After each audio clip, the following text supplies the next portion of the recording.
Welcome to another quiet evening here at Unwind University. Tonight, we will gently trace the quiet story of Stoicism, an ancient philosophy designed to help us find serenity amidst life's gentle currents. It is a path not of grand declarations or dramatic epiphanies, but rather of subtle shifts in perspective, a patient tending to the garden of our inner world. This particular school of thought, originating in the vibrant yet sometimes chaotic landscape of ancient Greece, offered its adherents a unique way to approach existence. It wasn't about suppressing emotions, as some might mistakenly believe, nor was it about withdrawing from the world. Instead, Stoicism quietly invited individuals to engage fully with life, yet with a profound sense of inner equilibrium. It suggested that true peace doesn't depend on external circumstances aligning perfectly, but on our internal response to whatever the world may bring our way. Imagine, if you will, a quiet harbor. The winds outside might gust and the waves might swell, but within this sheltered space, the water remains largely calm, reflecting the steady sky. Stoicism provides a similar kind of inner harbor for the mind. It teaches us to discern what lies within our sphere of influence, our judgments, our desires, our actions, from what lies beyond it, such as the weather, the opinions of others, or the inevitable flow of time. By focusing our energy and attention on what we can truly govern, we begin to release the restless struggle against the uncontrollable, slowly finding a more settled peace. Our journey through this philosophy will not be a rush. There will be no demanding exercises or complex terminology to grapple with right away. Instead, we will simply drift through its fundamental ideas, allowing them to softly unfold, much like a quiet evening settling over the landscape. We will explore how figures from antiquity, and indeed individuals even today, have used these timeless principles to cultivate a steadfast calm, navigating their lives with a gentle strength.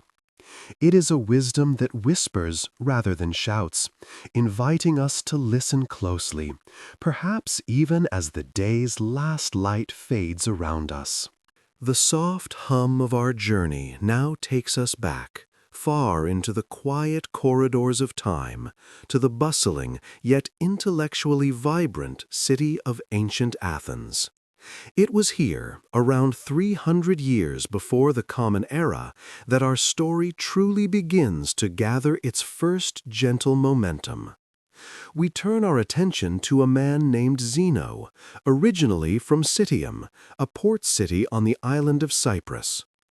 In those days, before he became known for any profound thoughts, Zeno was simply a merchant, a man whose days were spent navigating the ebb and flow of trade, his wealth and livelihood tied to the safe passage of goods across the wide, often unpredictable Mediterranean Sea. His life, much like the seas he sailed, was subject to change. On one fateful voyage, as the ancient tales sometimes go, Zeno's ship encountered a terrible storm. The tempest raged, and ultimately his vessel, laden with its valuable cargo, was overcome by the powerful waves. It sank, taking with it not only his carefully acquired possessions, but also a significant portion of his worldly fortune. Zeno himself, however, survived the ordeal, washed ashore, perhaps, with little more than the clothes on his back, finding himself adrift in a new sense, far from his previous life's certainties. This profound loss, rather than leading to despair, appears to have ushered in a quiet transformation. Stripped of his material anchors, Zeno found himself in Athens, a city where philosophical discourse was as common as the morning market chatter. The pursuit of material gain, which had once been the focus of his existence, now seemed to pale in significance. The clamor of the marketplace began to fade in his mind, replaced by a nascent yearning for something more enduring, something that could not be swept away by a storm or lost to the depths of the sea. He was, in essence, searching for a different kind of stability. With his old life submerged beneath the waves, Zeno was now, perhaps unknowingly, open to new paths, new teachers, and entirely new ways of understanding the world around him. He had arrived in Athens not as a successful merchant, but as an individual quietly contemplating the true nature of value and resilience. It was in this receptive state, amidst the learned discussions of Athens, that he was poised to stumble upon the very ideas that would profoundly shape his future, marking the beginning of a journey that would lead him towards what some might consider a truly serendipitous and indeed fortunate turn of events. Zeno, now adrift in Athens, found himself in a state of quiet, almost reflective contemplation. The total loss of his cargo, though devastating in worldly terms, had paradoxically cleared his mind, stripping away illusions of secure prosperity. He wandered the bustling agora, no longer with a merchant's eye, but with a thoughtful gaze, searching for something more enduring. The familiar clamor of trade, once central to his existence, now seemed a distant echo, replaced by a nascent hunger for understanding that material wealth could never satisfy. His former ambitions had dissolved, leaving a void that yearned to be filled by a different kind of value, one transcending the fickle fortunes of the sea. One afternoon, his path led him past a modest stall overflowing with papyrus scrolls, where animated discussions often took root. It was not a grand temple, but a humble corner where the city's intellectual currents converged. There, amidst the gentle rustle of parchment and the low murmur of voices, Zeno found himself drawn to a discussion that cut through the ordinary chatter. A small group of earnest young men debated, their words reflecting a probing intellect, constantly questioning, dissecting assumptions, and searching for truths. Though Socrates himself had long passed, his enduring method, his relentless pursuit of virtue through rigorous inquiry, lived on vividly in the minds and teachings of his followers. Zeno listened, entirely captivated. He recognized in this Socratic approach a profound resonance with his own recent transformative experiences. The very questions being posed about what truly constitutes good, about the nature of a virtuous life, about wisdom itself, spoke directly to the void his misfortune had created. This was not about accumulating fleeting wealth, but about cultivating the self, building an inner resilience that no shipwreck could ever threaten. He began to frequent this intellectual corner, absorbing the essence of these philosophical inquiries, feeling a quiet conviction grow within him. The pursuit of such wisdom, he slowly realized, offered a far more robust and lasting treasure than any ship could carry across the seas. This initial exposure to Socratic thought ignited a powerful new direction for Zeno's life. He was no longer merely contemplating his losses. He was now actively seeking a comprehensive philosophy for living, one offering an unshakable foundation. He understood this journey was just beginning, and Athens, with its vibrant intellectual landscape, held many more teachers and schools of thought. He sensed a pathway opening before him toward a deeper understanding, a specific place where these emerging principles might coalesce and find their full expression, perhaps even within some distinctive public structure where such profound ideas were openly shared and cultivated. And so Zeno, in his thoughtful quest for a place where his emerging ideas could truly take root and be shared, found himself drawn to a particular corner of the bustling Athenian agora.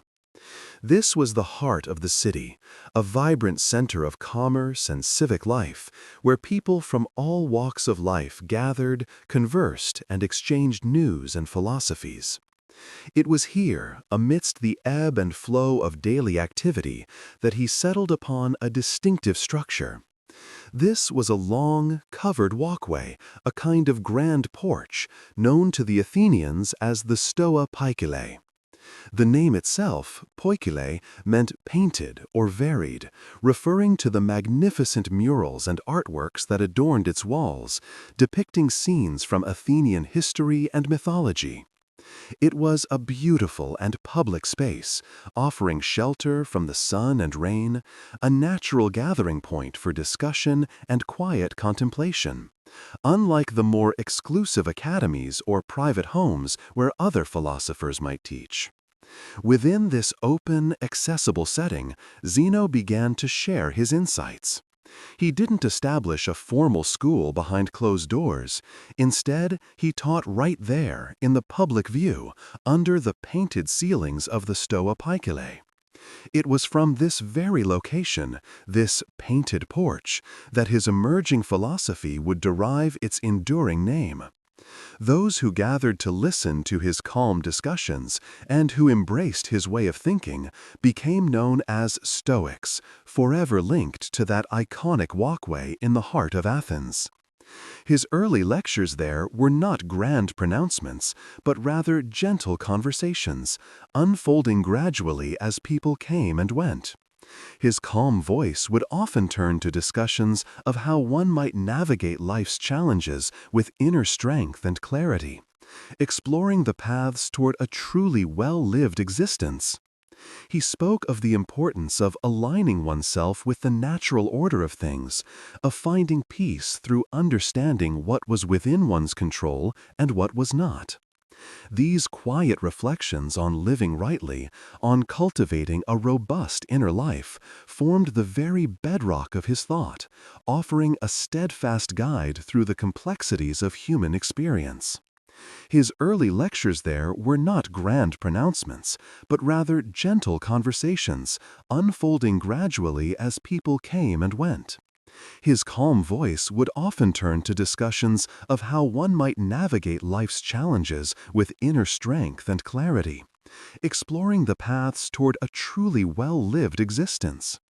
He spoke of the importance of aligning oneself with the natural order of things, of finding peace through understanding what was within one's control and what was not. These quiet reflections on living rightly, on cultivating a robust inner life, formed the very bedrock of his thought, offering a steadfast guide through the complexities of human experience. From these quiet reflections on living rightly and cultivating an inner life, a profound understanding of genuine well-being began to take root among those who listened. They slowly came to grasp that true happiness, the kind that endures, was not to be found in the fleeting pleasures of the world, nor in the accumulation of possessions or wealth. These external things, it was taught, could only offer a momentary flicker of joy, easily extinguished by circumstance or the passage of time, leaving one still searching, still yearning for something more substantial. Instead, the path to contentment lay inward, in the steady cultivation of a virtuous life. This meant living with wisdom in one's choices, practicing fairness in all interactions, showing courage when faced with difficulties, and exercising moderation in desires.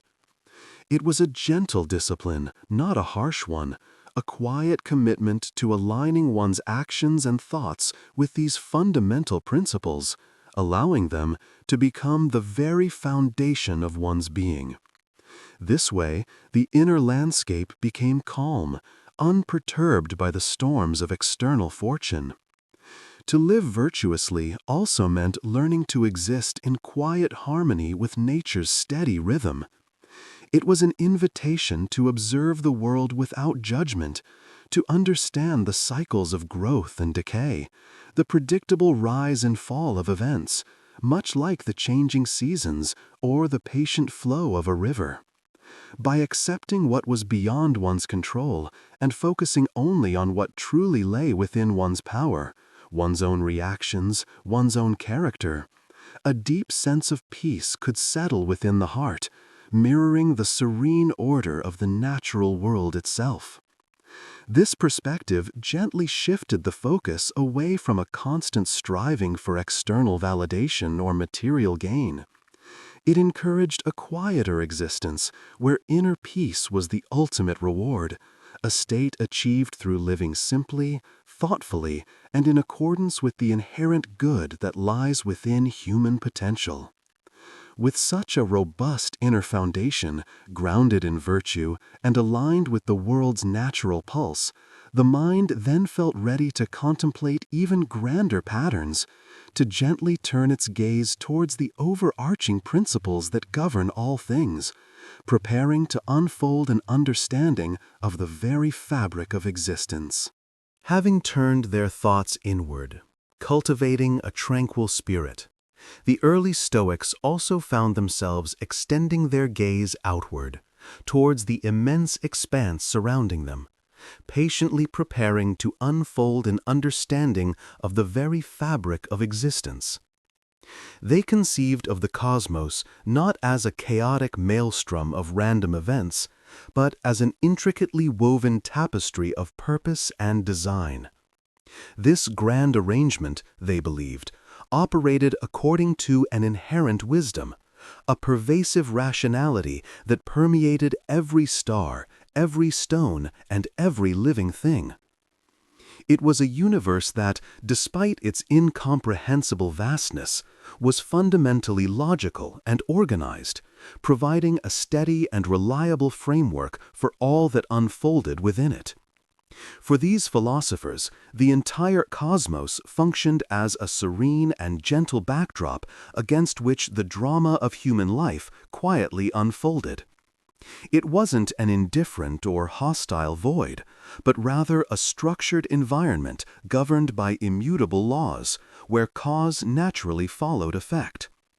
Observing the orderly progression of seasons, the unwavering paths of celestial bodies, or the predictable ebb and flow of tides, reinforced their conviction that all things, in their proper place, contributed to a harmonious greater sum. This perspective encouraged a profound sense of belonging, a quiet understanding that human existence, with all its fleeting moments, was nested within something far more ancient and enduring, a grand, quiet stage for our brief appearances. Within this steady, predictable framework, the individual could find a measure of reassurance, knowing that certain fundamental principles remained constant, untouched by personal anxieties or the turbulence of daily affairs. This understanding allowed for a kind of quiet surrender to the larger flow of existence, a gentle acceptance of what could not be changed, and an appreciation for the elegant simplicity of universal order. By aligning one's own thoughts and actions with this perceived cosmic rhythm, one could, they believed, achieve a deeper sense of tranquility, a resonance with the very pulse of the world, fostering a calm spirit. Such deep contemplation of the universe's inherent rationality naturally led them to refine the tools of their own thinking, to seek out the logical connections and clear principles that mirrored the cosmos's consistent structure. It was through this meticulous observation and the careful application of reason that they sought not just to understand the world around them, but to discern their own calm, deliberate path within its unfolding. This thoughtful engagement with both the external world and their internal responses was key, gently paving the way for a deeper exploration into the quiet power of logical thought itself, and how such disciplined reasoning might ultimately lead to a profound and lasting inner peace. Within this steady, predictable framework, the individual could find a measure of reassurance, knowing that certain fundamental principles remained constant, untouched by personal anxieties or the turbulence of daily affairs. This understanding allowed for a kind of quiet surrender to the larger flow of existence, a gentle acceptance of what could not be changed, and an appreciation for the elegant simplicity of universal order. By aligning one's own thoughts and actions with this perceived cosmic rhythm, one could, they believed, achieve a deeper sense of tranquility, a resonance with the very pulse of the world, fostering a calm spirit.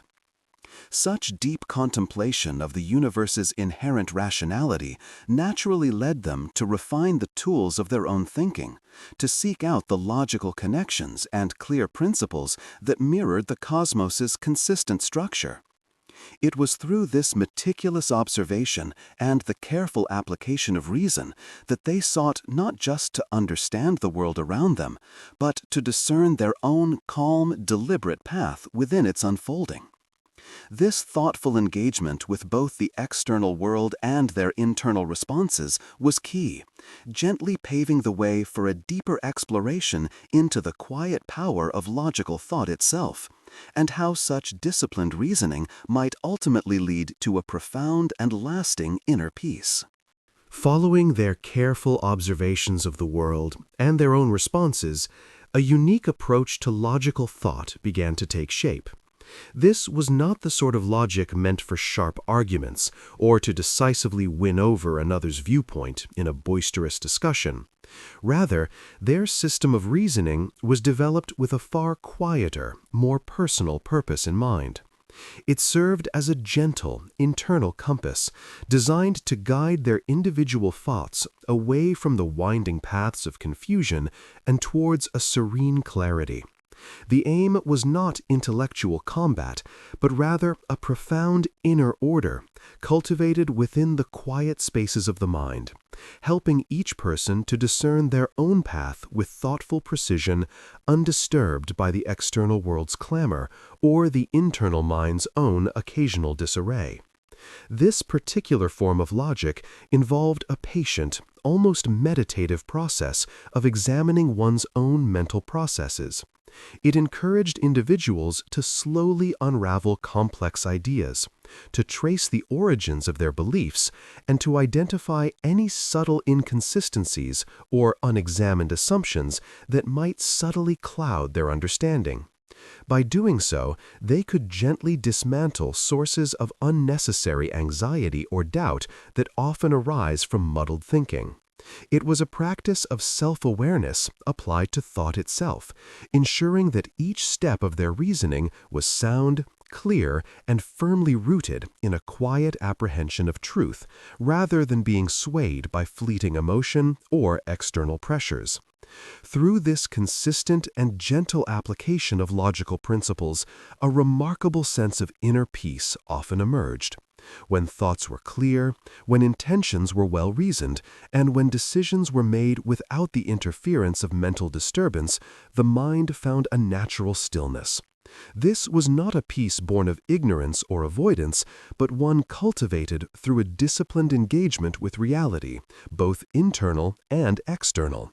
It was the quiet confidence that came from knowing one's own mind, and from having guided it, with gentle hands, towards a state of harmonious order, allowing for a deeper, more settled existence to unfold. This profound internal work, the careful structuring of thought, and the persistent pursuit of clarity, formed a bedrock of their individual and collective journey.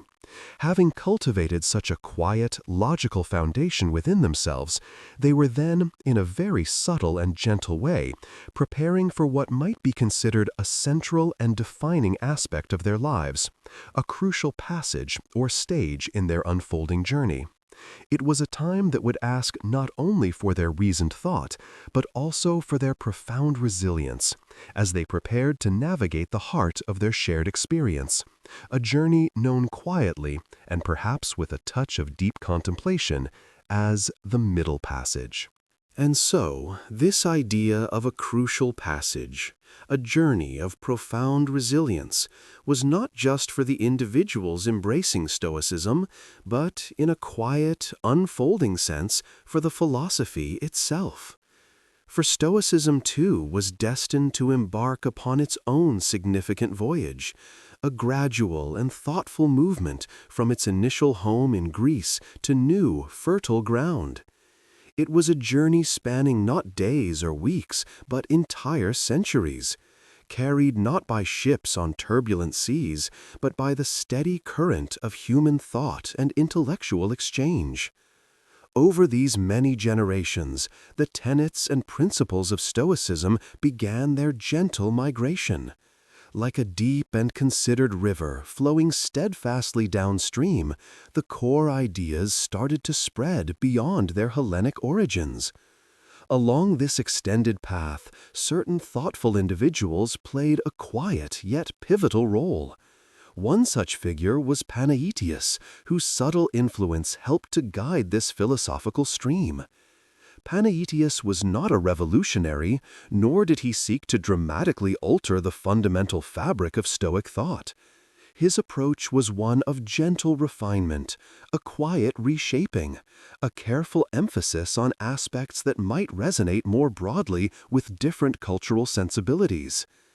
He thoughtfully considered how Stoicism's universal truths, its wisdom regarding virtue, reason, and harmony, could be presented authentically to its origins, yet accessible to new minds in a different world slowly beginning to beckon. It was a process of thoughtful interpretation, ensuring the philosophy's robust core remained intact, even as its outer presentation became a little smoother, a little more welcoming. This gentle adaptation wasn't about compromise, but preparing the ancient Greek wisdom for a new cultural climate, a new intellectual home. Like carefully polishing a cherished heirloom to reveal its enduring beauty in a fresh light, these subtle adjustments continued over centuries, steadily nearing their next significant destination. The way was being prepared, slowly and deliberately, for the profound encounter between this ancient Greek philosophy and the burgeoning power of an emerging civilization. The long voyage, this philosophical middle passage, was gradually, gently coming to its conclusion. Soon, very soon, the profound insights developed on the streets of Athens would find themselves upon new paving stones, ready to speak to a very different kind of mind, in a very different kind of city. The long journey of Stoicism across the Mediterranean, from its Athenian origins, slowly and steadily reached its significant destination.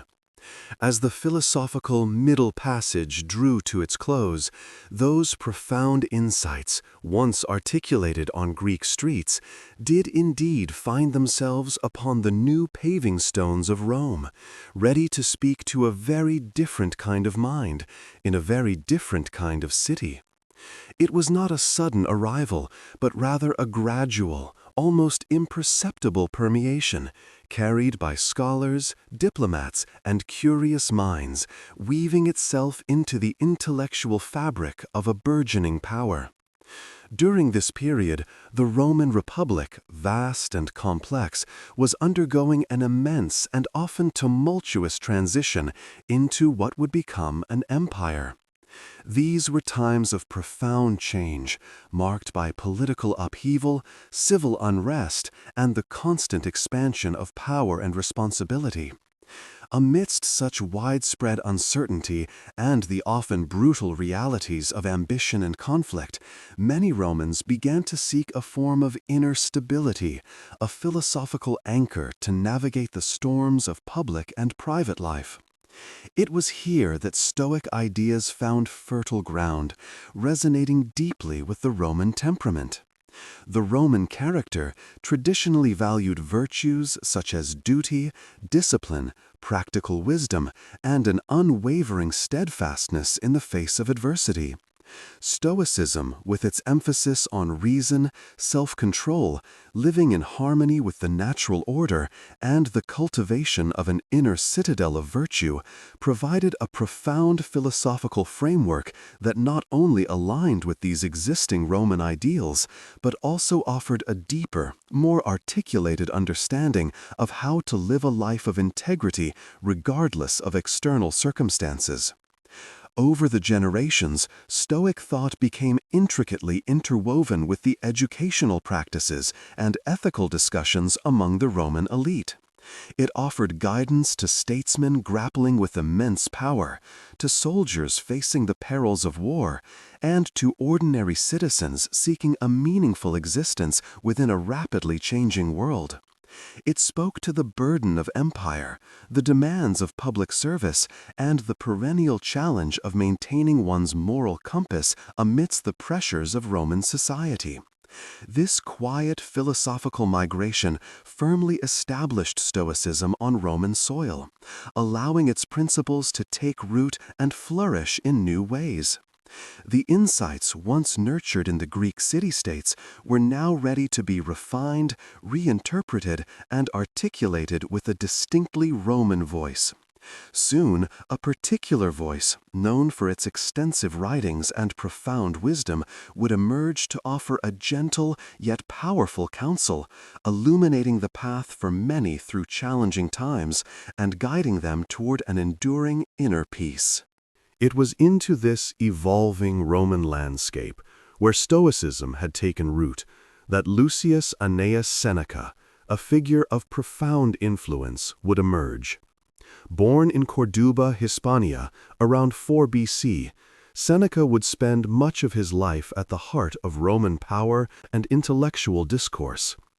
He was not merely a philosopher, he was also a prominent statesman, a tutor to emperors, and a gifted orator.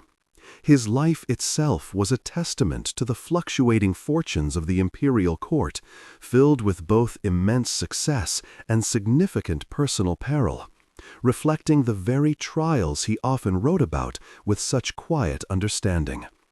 Seneca's enduring legacy, however, rests most firmly upon his extensive written works, particularly his moral letters to Lucilius. These letters were not formal treatises, but rather intimate, thoughtful reflections, almost like gentle conversations unfolding on parchment. Through them, he offered solace and practical guidance on navigating the complexities of human existence. He wrote about the fleeting nature of wealth and power, the inevitability of change, and the pursuit of inner tranquility amidst external chaos. His words provided a quiet balm for the anxieties of life, encouraging his readers to find strength not in external circumstances, but within their own reasoned minds and virtuous conduct. His counsel was always patient, never demanding. Seneca explored themes such as the proper use of time, the acceptance of death, and the mastery of emotions, all through the lens of Stoic philosophy, but articulated with a deeply human touch. He understood that life was not a smooth journey, but a series of ups and downs, and his advice aimed to equip individuals with the mental fortitude to face these challenges with grace. He encouraged self-examination and thoughtful deliberation, presenting virtue not as an austere ideal, but as a practical, achievable path toward a more contented and meaningful life, regardless of one's external conditions or station. Throughout his illustrious career, Seneca experienced firsthand the capriciousness of imperial favor. There were periods of immense influence where his wisdom guided emperors, but also times of severe political disfavor. It was during one such period, a forced separation from Rome and the centers of power, that some of his most profound and contemplative works began to take shape. Removed from the bustling demands of public life, he found a unique space for deeper reflection, allowing his thoughts to mature and his understanding of Stoicism to deepen further. These periods of quiet solitude, though imposed, unexpectedly cultivated a fertile ground for the growth of enduring wisdom. Insights born not of privilege, but of profound personal experience and thoughtful detachment. Throughout his illustrious career, Seneca experienced firsthand the capriciousness of imperial favor. There were periods of immense influence where his wisdom guided emperors, but also times of severe political disfavor. It was during one such period, a forced separation from Rome and the centers of power, that some of his most profound and contemplative works began to take shape. Removed from the bustling demands of public life, he found a unique space for deeper reflection, allowing his thoughts to mature and his understanding of Stoicism to deepen further.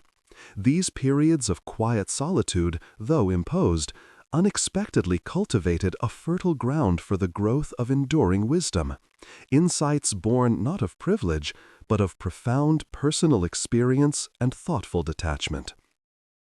It was in these quiet periods, away from the demanding clamor of the court, that Seneca truly delved into the profound questions of the human condition. His own journey, marked by both the immense power of influence and the quiet solitude of banishment, served as a rich and fertile ground for his deep contemplation. He wrestled with universal emotions, seeking not to eliminate them entirely, but to understand their origins and their effects, striving always to find paths toward a more tranquil and resilient inner life, sharing these insights softly, like a gentle rain. He dedicated considerable thought to the destructive nature of anger, considering it not as an uncontrollable force of passion, but rather as a fleeting madness that clouded judgment and brought untold suffering. His gentle counsel encouraged a profound sense of self-control, a steadying of the mind against its sudden, violent surges. He suggested that true wisdom lay in recognizing its subtle onset and disarming its power before it could fully take hold. Similarly, he considered the complexities of grief, not denying its sharp, inevitable sting, but offering compassionate insights on how to navigate its sorrow, finding solace in cherished memories without succumbing entirely to despair, always with a quiet understanding of human fragility and the natural cycle of loss. Perhaps most enduringly, Seneca reflected on the preciousness of time itself, a theme that resonated deeply with his own experiences of unexpected turns and fleeting opportunities. He observed how easily this most valuable commodity slipped away, often unnoticed, wasted on trivial pursuits, or consumed by endless anxieties about a future that might never arrive. His philosophical letters often urged his readers to seize the present moment, to live with intention, and to value each day as a unique and non-renewable gift that, once spent, could never be reclaimed.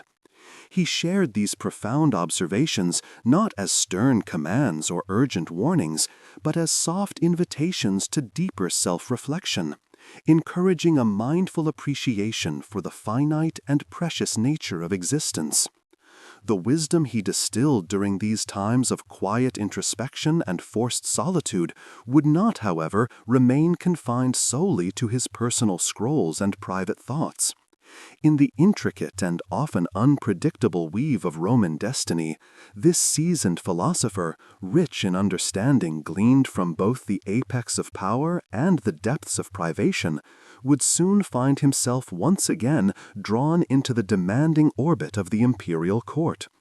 He would embark upon a new and uniquely challenging role, not as a powerful senator or trusted advisor in his former capacity, but as the chosen tutor to a young, impulsive emperor-to-be, a profound responsibility that would inevitably bind him to another's fate and test his hard-won principles anew, within circumstances that offered both immense influence and a subtle form of constraint. The weight of imperial expectation and the subtle, binding influence of the court certainly presented their own challenges to many ancient thinkers.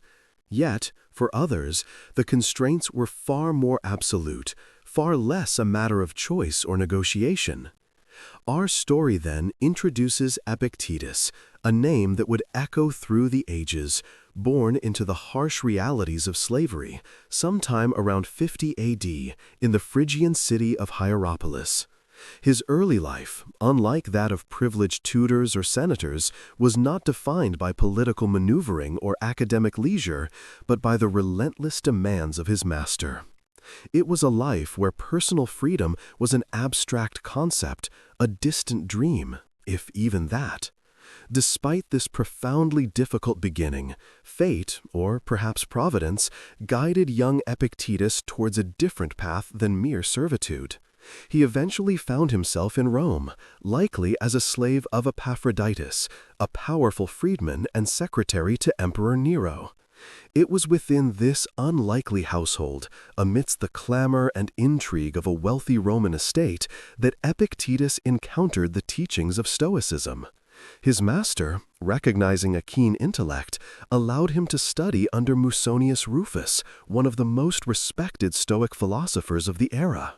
This was an extraordinary opportunity for an enslaved person, a rare concession that would profoundly shape his destiny and the course of Stoic thought itself.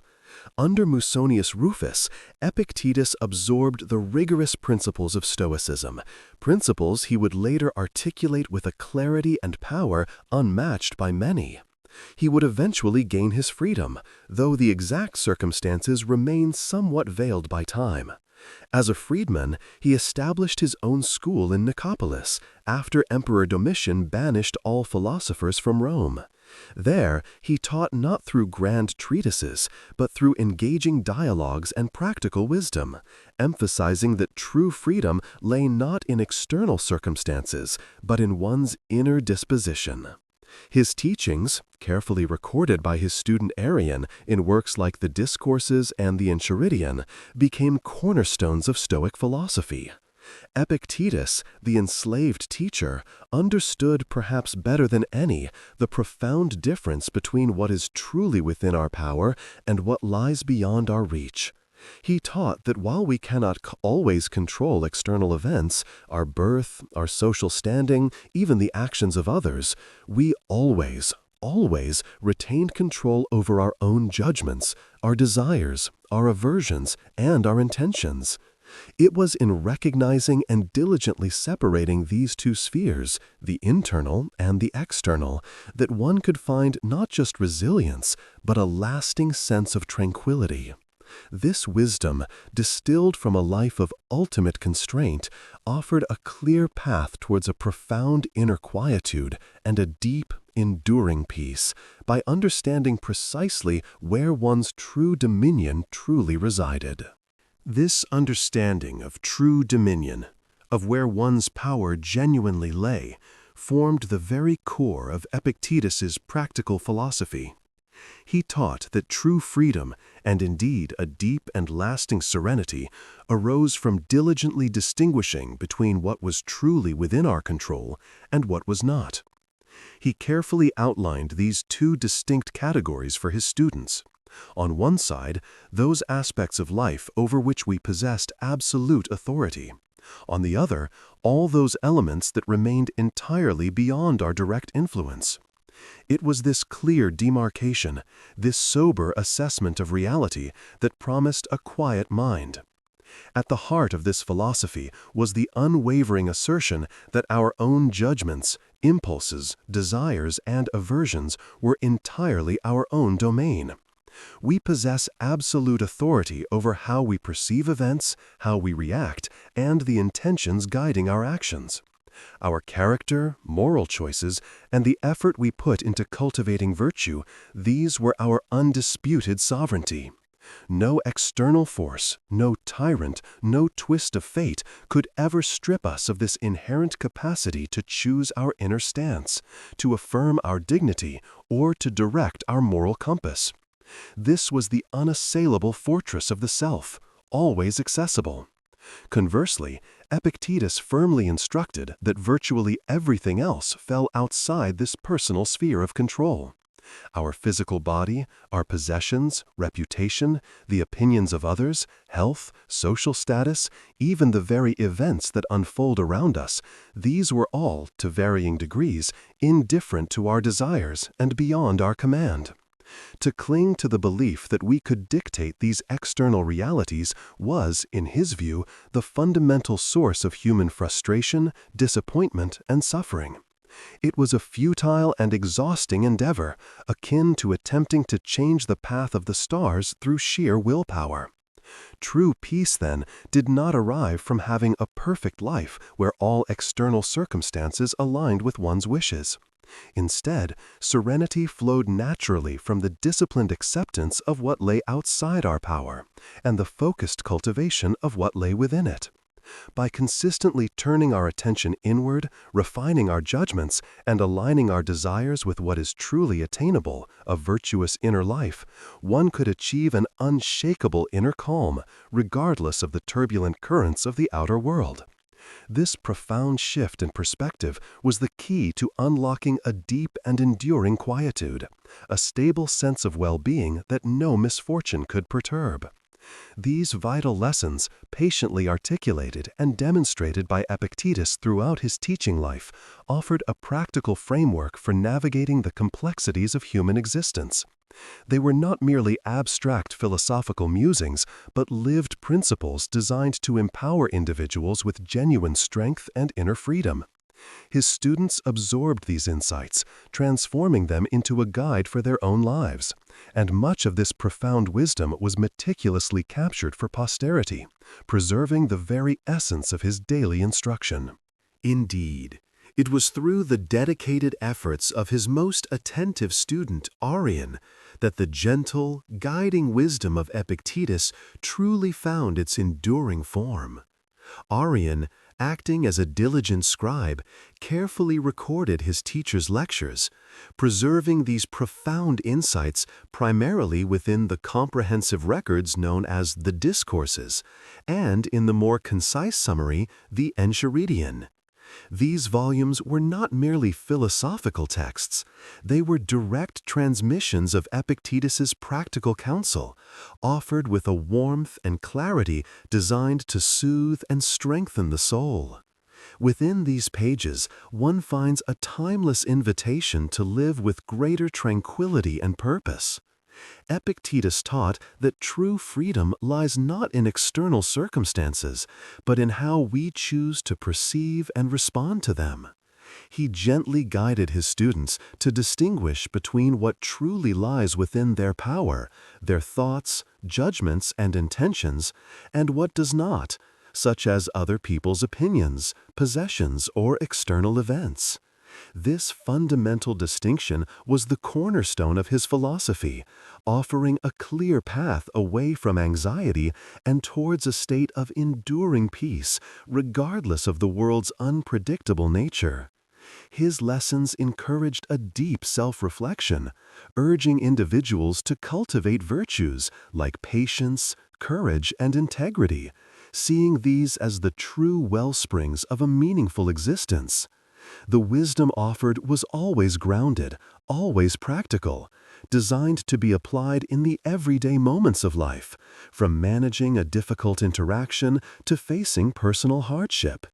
It was a philosophy intended to transform one's inner landscape, providing a stable anchor in a world often prone to change and upheaval. This quiet philosophy, born from the simple words of a former slave, would resonate far beyond the small lecture halls of Nicopolis. Its timeless truths, focused on virtue, resilience, and inner peace, spoke to the human condition across all walks of life, reaching even into the most powerful and demanding positions imaginable. For amidst the vast responsibilities of leadership, the same universal search for wisdom and tranquility persisted, perhaps even more acutely. It would be in the quiet moments of reflection, for someone burdened with the weight of an entire empire, that these very lessons would later find a profound and personal application. And so, in those quiet moments, amidst the weight of leadership, we eventually come to glimpse the private thoughts of one such individual, the Emperor Marcus Aurelius. This was a man who bore the immense burden of an empire, yet found time and need for profound personal reflection. His famous work, often known as the Meditations, offers a remarkably rare and intimate window into the mind of a Stoic philosopher navigating the most demanding and often brutal realities of power. It was not a book intended for publication in the way we understand it today, but rather a series of personal notes, jottings, and self-admonitions written for his own guidance and clarity in the midst of a tumultuous world. Within these pages, we hear the emperor speaking to himself, reminding himself of Stoic principles, grappling with human nature, the impermanence of life, and the vastness of the cosmos. He mused on duty, on virtue, on the acceptance of fate, and on maintaining inner tranquility despite external chaos. Often penned in the quiet of his tent on arduous military campaigns along the empire's distant frontiers, or perhaps during brief respites from the endless demands of governance, these words became his solace and his compass. They reveal a leader deeply committed to reason, justice, and self-improvement, constantly striving to live in accordance with nature and his own highest ideals, even when faced with betrayal, war, and personal loss. He reflected on the fleeting nature of earthly glory, the importance of focusing on what is within one's control, and the universal brotherhood of humanity despite the political divisions he was obligated to manage. There is a gentle, almost weary wisdom in his prose, a quiet dignity that comes from confronting the stark realities of existence without succumbing to despair. His words are not those of a triumphant conqueror, but of a thoughtful observer, continually seeking a rational perspective on the challenges that beset both an individual soul and an entire civilization. It is this very personal, unvarnished introspection that lends the Meditations its enduring power and resonance even to this day. These ancient whisperings, once just for a single man navigating the complexities of his own time, slowly found their way through the centuries, speaking to something fundamental within us all. They continue to offer a quiet form of counsel, a gentle invitation to contemplate one's own place in the vast sweep of existence, echoing across generations with a soft, persistent clarity long after the last Roman legion had passed. The soft, persistent clarity of those ancient whisperings did indeed continue, long after the clamor of the Roman world had faded into historical memory. It was not merely the meditations of one emperor that journeyed through time, but a broader, quiet stream of thought flowing from sources even older. From Zeno, who first gathered his listeners beneath the painted porch, to Seneca, whose letters offered a rich tapestry of human experience and resilience, and then to Epictetus, the former slave whose teachings spoke profoundly of inner freedom and acceptance. Each of these voices, distinct yet harmonious, contributed to a gentle chorus that would never quite fall silent. Their collective wisdom, patiently cultivated over centuries, became a lasting echo. It wasn't a booming declaration demanding attention, but rather a quiet, persistent hum beneath the surface of the world's changing tides. This echo carried solace for the troubled mind, a steadying presence in times of uncertainty. It offered a practical, understated guidance for navigating the everyday challenges of existence, suggesting ways to cultivate a peaceful heart, regardless of outward circumstances. There was no promise of grand triumph or sudden enlightenment, only the steady, gentle invitation to look inward, to understand what truly lies within one's control, and to accept with grace what does not. Through the quiet pages of ancient texts, these philosophical threads continued to intertwine, weaving a tapestry of tranquil contemplation. They offered a way of seeing the world that sought not to conquer it, but to understand it and oneself within it with a calm acceptance. This legacy, passed from teacher to student, from author to reader, continued to ripple gently through the ages, finding new ears and new hearts, always offering the same core message of serenity and wisdom.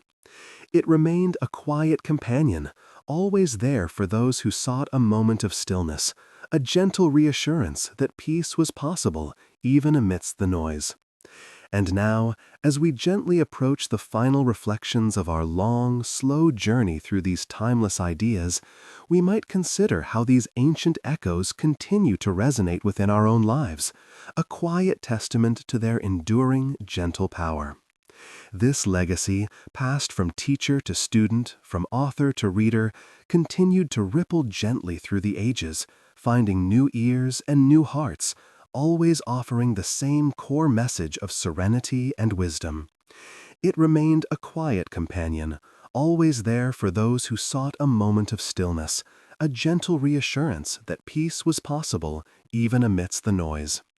And now, as we gently approach the final reflections of our long, slow journey through these timeless ideas, we might consider how these ancient echoes continue to resonate within our own lives, a quiet testament to their enduring, gentle power. As our exploration of these ancient thoughts now softly draws its breath, we find ourselves at the quiet edge of this long, slow journey. Like a boat that has drifted across many calm waters and through a few gentle eddies, we have observed the currents of Stoic wisdom, from its distant origins in sunlit porticos to its quiet presence in the heart of emperors and philosophers, and even in the everyday lives of those who simply sought a quiet way to navigate their days. There was never a rush, just a steady, unhurried progression, much like the slow turning of the earth itself, bringing the dawn and then the gentle twilight in its own good time. Perhaps, as we've listened, you might have imagined a still, tranquil pool within your own mind, mirroring the calm of a clear evening sky. This has been, in many ways, an invitation to discover that inner quiet, that place of undisturbed peace that the Stoics spoke of so often. It is a place where the clamor of the world softens, where worries begin to recede, much like the gentle lapping of waves on a distant shore, growing fainter and fainter until they are almost imperceptible. These ancient voices, though they spoke across millennia, always pointed towards this same enduring stillness, a refuge always available, always waiting for us to notice its gentle presence. And now, as the evening deepens and the world outside prepares for its own quiet rest, perhaps you might allow your own eyelids to softly descend. There is no need for effort, no striving, just a gentle letting go. Let the thoughts of these ancient philosophies, like a soft, comforting breeze, settle gently within your mind. They are not to be debated or analyzed right now, but simply allowed to rest, to become a quiet companion as you drift towards a peaceful sleep, leaving behind the day's concerns. May the essence of these enduring Stoic ideals, the acceptance of what is, the focus on what truly lies within our gentle control, and the cultivation of an inner serenity, bring a deep, quiet calm to your evening. May these ancient echoes, like the softest whisper, invite a restful peace to envelop you, guiding you towards a night filled with gentle dreams and profound tranquility. Rest now, softly and completely.